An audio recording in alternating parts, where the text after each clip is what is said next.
Hello నమస్తే welcome to Myra Media నేను మీ సంపత్ ఈ మధ్య జరిగిన ఎన్నికలు ఎలా జరిగాయో అందరికీ తెలిసిన విషయమే అటు లోక్సభలో ఇటు అసెంబ్లీలో ఎలా జరిగినో విషయం ప్రతి ఒక్కరికి తెలిసిందే అయితే రీసెంట్గా అంటే ఈ మధ్య కాలంలో ఏడీఆర్ అనే ఒక సంస్థ అసోసియేషన్ డెమోక్రాటిక్ రిఫార్మ్స్ అనే ఒక సంస్థ ఈవీఎంలలో ఎలాంటి మోసం జరిగింది ఈవీఎంలో ఏం అవకతవకలు జరిగాయి అనేది ఒక చర్చకు దారితీసింది వాళ్ళు చేసిన సర్వేలో కొన్ని సంచలన విషయాలు బయటపడుతున్నాయి అసలు ఆ సంస్థ యొక్క ఉద్దేశం ఏంటి అంటే ఎన్నికల్లో పోటీ చేసే అభ్యర్థులకు సంబంధించిన వాళ్ళ బ్యాక్గ్రౌండ్ కి సంబంధించిన ప్రతి ఒక్క విషయాన్ని ఏడీఆర్ సంస్థ తెలుసుకునే ప్రయత్నం చేస్తుంది ఈ భాగంలోనే ఏ నాయకుడికి ఎన్ని కేసులు ఉన్నాయి ఏ నాయకుడు ఏ పార్టీ నుండి పోటీ చేస్తున్నాడు ఏ నాయకుడి మీద ఎన్ని కేసులు ఉన్నాయి ప్రతి ఒక్క దాని మీద సర్వే చేస్తారు వీళ్ళు ఈ ఏడీఆర్ సంస్థ 2024లో జరిగిన ఎన్నికల మీద సీరియస్ గా ఫోకస్ పెట్టి ఒక సంచలన విషయాలైతే కొన్ని బయట పెట్టే ప్రయత్నం చేసింది మొన్న జరిగిన ఎన్నికల్లో దరిదాపుగా 538 నియోజకవర్గాల్లో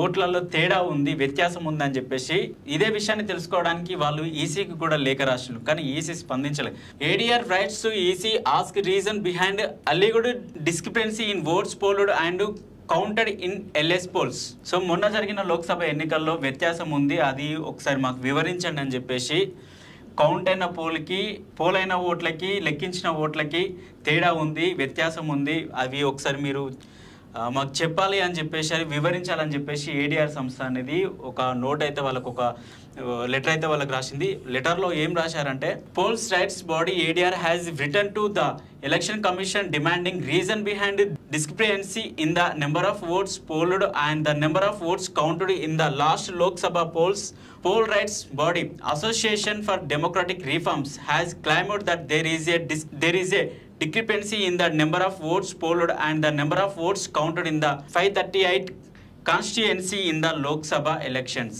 538 నియోజకవర్గాల్లో ఎన్నికలు జరిగితే అందులో వచ్చిన ఓట్లకి లెక్కించిన ఓట్లకి భారీ వ్యత్యాసం ఉందని చెప్పేసి ఏడీఆర్ సంస్థ ఈసీకి లేఖ రాసింది సో ఇక్కడ క్లియర్గా ఓట్లలో వ్యత్యాసం ఉందని చెప్పేసి ఏడీఆర్ సంస్థనే చెప్తున్నది వాళ్ళు ఏం మాట్లాడారు ఏమైందో ఒకసారి చూద్దాం ఇక్కడ 538 నియోజకవర్గ ఓట్ల లెక్కింపులో అవకతవకలు 365 లోకసభ స్థానాల్లో పోలైన ఓట్ల కంటే తక్కువగా లెక్కించారు అలాగే 176 స్థానాల్లో పోలైన ఓట్ల కంటే అధికంగా ఓట్లు లెక్కించారని చెప్పేసి ఎవరు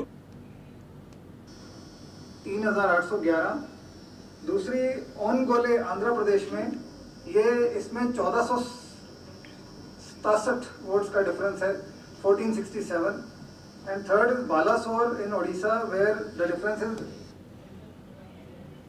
విన్నారు కదా ఏపీలో ఎన్ని ఓట్ల వ్యత్యాసం జరిగింది అనేది काउंट होते हैं ये अभी तक और मैंने इलेक्शन कमीशन से वाया ईमेल ये स्पेसिफिकली भी पूछा और सिंस वो ट्विटर पे जवाब दे रहे थे मैंने ट्विटर पे भी उनसे पूछा है कि how do you explain excess votes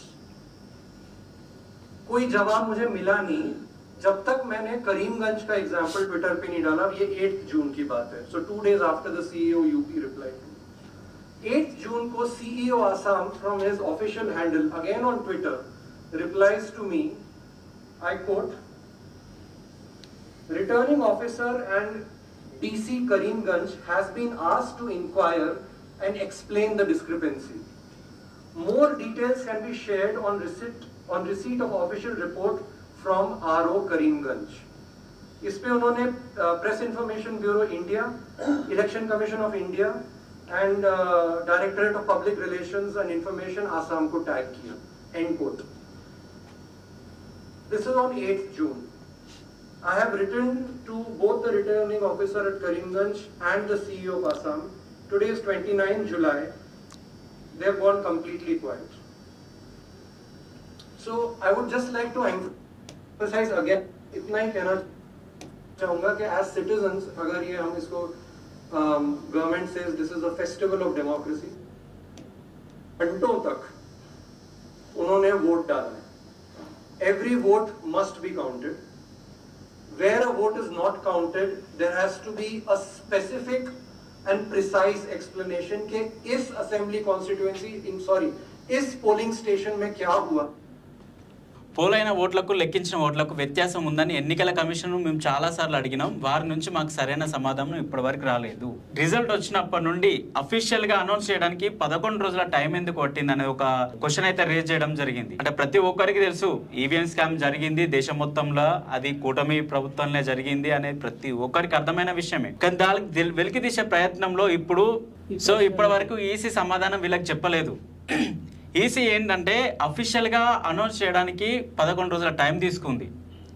మరి 11 రోజుల మధ్యలో వ్యత్యాసం ఎందుకు, ఈ 11 రోజులు ఎందుకు తీసుకున్నది? ఒక్క క్లిక్తోని ఈసీ మొత్తం అన్ని రాష్ట్రాలకు సంబంధించిన కౌంట్ అనేది ఇవ్వచ్చు కదా. ఒక క్లిక్తో ఏ రాష్ట్రంలో ఎన్ని ఓట్లు పడ్డాయి, ఏ నియోజకవర్గంలో ఎంత పర్సంటేజ్ ఓటు పోలింగ్ అయింది అనేది ప్రతిదీ ఈసీ దగ్గర ఉంటుంది. కానీ ఆ ఈసీ ఇవన్నీ చెప్పడానికి 11 రోజుల టైం తీసుకున్నది ఎందుకు? ఈ ఓట్ల వ్యత్యాసంలో సమాధానం చెప్పి తీరాల్సిందే ఈసీ అని చెప్పేసి ఎవరైతే ఏడీఆర్ ప్రొఫెసర్స్ అధిపతులు ఉంటారో, అసోసియేషన్ డెమోక్రటిక్ ఫర్ రిఫార్మ్స్ అనే ఒక సంస్థ అధిపతులు ఉంటారో వాళ్ళు ఖచ్చితంగా నిలదీసి అడుగుతున్నారు. ఈసీ వీళ్ళకే కాదు, దేశంలో ఉన్న ప్రతి ఒక్కరికి సమాధానం చెప్పాల్సిన బాధ్యత ఉంటుంది. చాలా కథనాలు కూడా మేము చేసినాం. ఈవీఎం స్కామ్ జరిగింది, ఓట్ వ్యత్యాసం ఉన్నది అని చెప్పేసి చాలా వరకు చాలా మంది ఇప్పటికే నేషనల్ వైడ్ గా ఇష్యూ జరుగుతూనే ఉన్నది. కానీ ఈసీ మాత్రం ప్రాపర్ గా దీని మీద రెస్పాండ్ అవ్వడం లేదు. ప్రజలు అడుగుతున్న వాస్తవం ఏంటంటే, ప్రజలకు తెలియాల్సిన వాస్తవం ఏంటంటే ఈసీ ట్రాన్స్పరెన్సీగా ఎలక్షన్ అనేది నిర్వహించిందా లేదా? ఇప్పుడు అందరికీ అర్థమైంది ఈసీ ఎక్కడ కూడా ట్రాన్స్పరెంట్ గా ఎలక్షన్ నిర్వహించలేదు. ఎన్డీఏ చేతిలో ఉంది. ఎన్డీఏ చెప్పినట్టే, కూటమి చెప్పినట్టే ఆడింది అని ఒక అభియోగం అయితే మీ మీద ఉన్నది. సో ఏపీలో కూడా 49 లక్షల ఓట్లు అనేది వ్యత్యాసం ఉందని చెప్పేసి ఆ మధ్య ఒక సర్వే కూడా చెప్పడం జరిగింది. సో వాస్తవానికి చూసుకుంటే ఇటు ఆంధ్రప్రదేశ్లో అటు దేశం మొత్తం మీద ఈవీఎం స్కామ్ జరిగిందని చెప్పేసి ఒక నిర్ధారణకైతే వస్తున్నారు. ఇప్పుడు ఈవీఎం స్కామ్ కనుక జరగకపోతే ఈసీ అనేది ఏడీఆర్కి రెస్పాండ్ అవ్వాలి కదా. ఇప్పటిదాకా రెస్పాండ్ కాలేదు. వాళ్ళు ఎన్నో లెటర్లు రాశారని వాళ్ళు చెప్తున్నా ఇప్పటి వరకు ఒక లెటర్కి కూడా సమాధానం ఇవ్వలేదు. ఏ రాష్ట్రంలో ఎంతెంత లెక్కలు, ఎన్నెన్ని ఓట్లు, ఎన్ని పోల్ అయినాయి, ఎన్ని కౌంట్ అనేది లెక్కలతో సహా ఏడీఆర్ సంస్థ బయట పెట్టడం జరిగింది. సో ఇది ఇప్పటి వరకు మనకున్న సమాచారం. సో రేపు ఈసీ సమాధానం చెప్తుందా లేదా అనేది వేచి చూద్దాం. Thanks for watching Myra Media. నేను మీ సంపత్.